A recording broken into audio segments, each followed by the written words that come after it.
Hello tout le monde, j'espère que vous allez bien. Je tenais à m'excuser d'avance si la qualité de cette vidéo n'est pas parfaite. J'ai rencontré des problèmes techniques et ce n'est pas la première fois que ça arrive. Ça fait plusieurs fois, que je galère avec le montage et l'ordi. Merci. Merci beaucoup pour votre compréhension et votre patience. J'espère quand même que vous prendrez plaisir à regarder la vidéo. Merci d'être là et bon visionnage. Maintenant, je vais vous lire l'affaire du jour.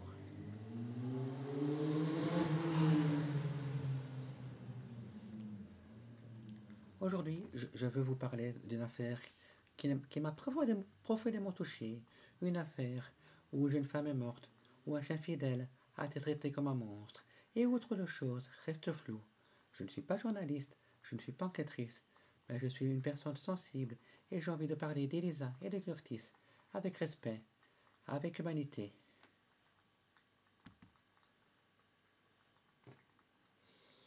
Elisa Pirlaski avait 29 ans. Elle était enceinte. Elle aimait les animaux, les promenades en forêt. Elle vivait une vie simple avec son compagnon et leur cher Curtis. C'était une femme comme vous, comme moi, une femme une personne pleine de vie, jusqu'à ce jour de novembre 2019. Le 16 novembre 2019, Elisa part se promener en forêt dans l'Aisne. Elle est avec son chien Curtis. Ce jour-là, une chasse à courre est organisée non loin de là. Elle envoie des messages à son compagnon inquiet.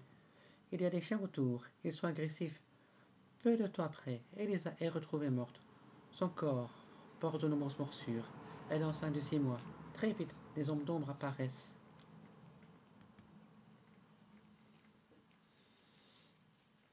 Les enquêteurs pointent Curtis, le chien d'Elisa, un American Staffordshire, dressé par son compagnon pour être un chien garde. Curtis est saisi, enfermé.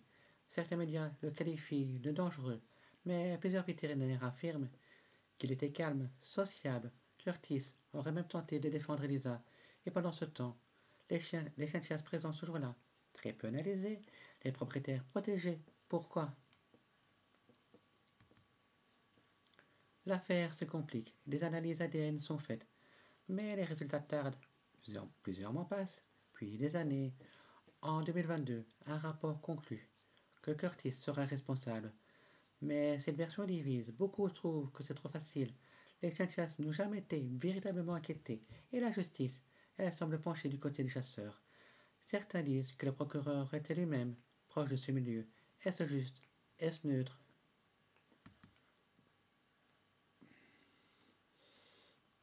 Après les premières révélations, l'affaire disparaît peu à peu des médias. Très peu d'émissions en parlent, peu d'enquêtes, peu de débats.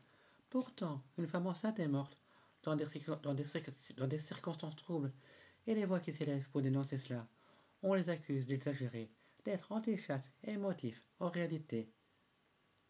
Mais est-ce vraiment ça, ou juste le refus d'accepter qu'une pratique ancienne puisse parfois mener à des drames? Elisa Pirlaski avait 29 ans. Elle attendait un enfant. Elle était aimée. Elle avait une vie devant elle. Son chien Curtis n'était pas un monstre. Il vivait avec elle. Il dormait à ses pieds. Il aurait donné sa vie pour elle. Mais aujourd'hui, on l'a accusé. On l'a enfermé. Sans preuve solide. Ce n'est pas juste. Ni pour elle, ni pour lui. Ce n'est pas qu'une histoire de chien. C'est une histoire d'être vivant qu'on a trahi.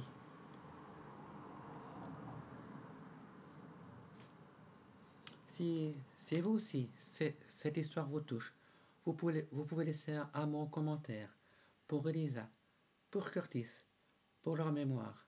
Vous pouvez aussi partager cette vidéo pour que le silence ne gagne pas. Et si vous le souhaitez, soutenez les associations qui luttent pour la vérité, pour la justice animale, pour une vraie réforme de la chasse. Merci d'avoir pris le temps d'écouter. Merci de ne pas détourner le regard. Ensemble, on peut encore faire du bruit. Pour Elisa, pour Curtis, pour que ça ne recommence plus. Et encore une fois, je tenais à m'excuser pour la qualité de cette vidéo. Suite au problème niveau technique que j'ai eu, au niveau du montage, que ce soit du montage ou avec l'ordi, Voilà. Tant que ce problème n'est pas réglé, je vais être obligé de poster les vidéos à l'état brut. Voilà.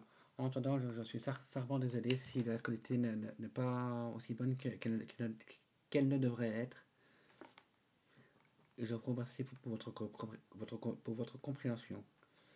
Et je vous remercie de me suivre depuis tout ce temps.